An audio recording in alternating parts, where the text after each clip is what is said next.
Hi, you guys. It is great to be here with you. I'm so excited to share some announcements. Tonight, I'm speaking on behalf of the Global Compassion Committee specifically. And so we won't get into outreach specifically tonight, but really looking at our global outreach. Global compassion, all these different words. What I want to do tonight is actually share some really exciting announcements. I also have a question or an ask of you. And then after that, before I do that, I want to just give a bit of an update on some of our global compassion partners. So it's been about 6 months since we had our big update during the Christmas season. And so since then, we've been a bit quiet, but I want you guys to know that during that time, our committee continues to gather information, to gather stories, to be in touch with our partners. And they have continued, of course, to do incredible work during this time. Each and every one of them have gone through lots of challenges, just as we all have, in terms of lockdowns and restrictions.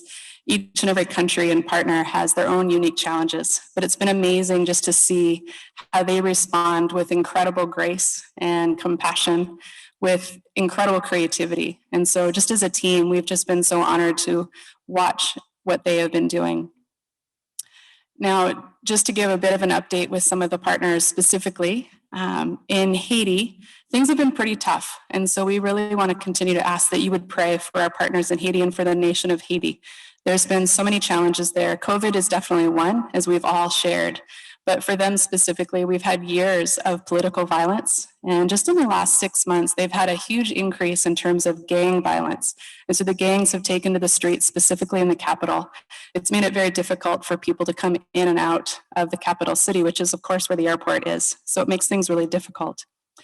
The people that we most love in that context is Mark and Lisa, the founders of Haiti Arise. They went down at Christmas time to be with their family. And they brought their kids. They hadn't been down there in a number of years as a whole family. And so they went down just before Christmas with the expectation of coming back a few weeks later. And then as things closed down here in Canada, they made a decision to stay put, just to kind of wait it out for a while. They're still there. They've been there about 7 months. So they had to switch and homeschool and figure out life back in Haiti after they've been going back and forth.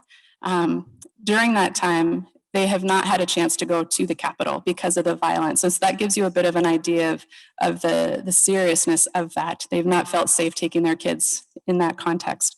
They are in the process of starting the process of coming home. And so they're looking at next month being back in Canada. And so we just want to pray that they have a good transition as they make that journey back home and transition back.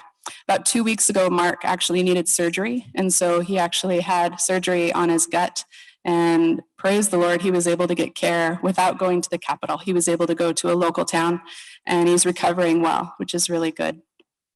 So moving into another context in Rwanda, the thing that really happened most recently that I want you guys to know about is there's been some massive and devastating floods in Nyamasheke, the area that we support churches and partner with churches.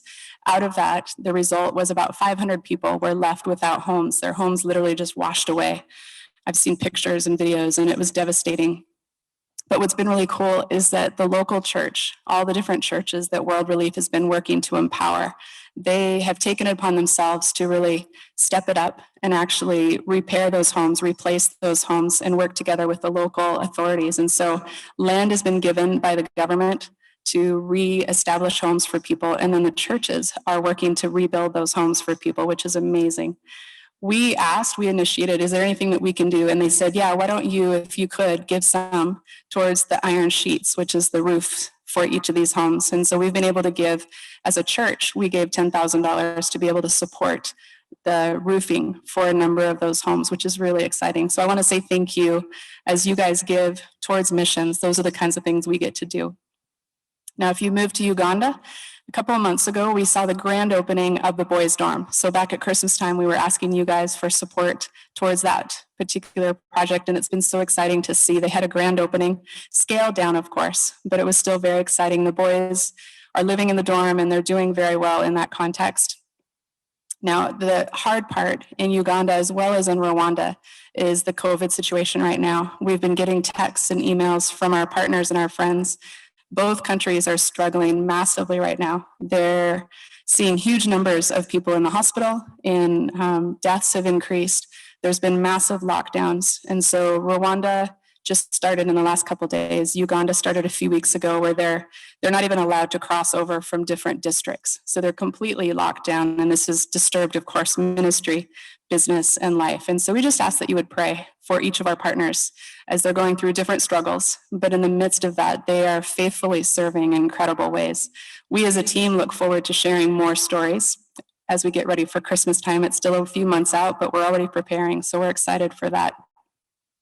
Now, I promised 3 announcements, and so what I want to share tonight, there's super exciting things going on. First of 3 is just a lot of people have come up to me on a Sunday or online, they've asked, when are we going to have teams again? Are we going to have teams again? And I just want to assure you that we will again have teams, but right now the time isn't clear as to when that will be. And so we continue to talk with our partners. We continue to look at things on this side as well as what's happening on that end. As soon as we know more, we will definitely share with you. We'll use our communications team and we'll spread the word far and wide so that you guys don't miss that opportunity if that's something you're looking forward to. Second thing is that we as a Global Compassion Committee are looking to expand our team. And so we are looking for new members. And so if that's something that interests you or someone that you know, if you feel like that's something you'd be interested in, we would love to hear from you. We really want to get new people into our team and just expand what we can do. And I'll share in a moment how you can do that. The other thing is that within our team, we're looking at putting in term limits. And so opportunities for people to serve a certain amount of terms, and then they step aside and allow for others to come in. And so again, over the years, that's going to allow for more space for more people to come through. So we're excited about that. The third thing, I think probably the most exciting thing, is that we are looking as a team to expand into a 4th partner. And so currently we have Uganda, Rwanda, Haiti, and of course our Central Alberta. But when it comes to our global partnerships, we're excited to add another banner. We're excited to look for another partner.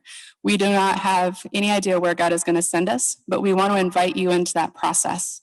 Those of you who have been around since 2008, I wasn't even here for this, but I hear stories all the time. So many of you in a meeting just like this voted in the Global Compassion Campaign and the committee at that time. This huge thing that started because of you guys. And we saw a massive just response from you in terms of your input, your ideas, your prayers, your suggestions.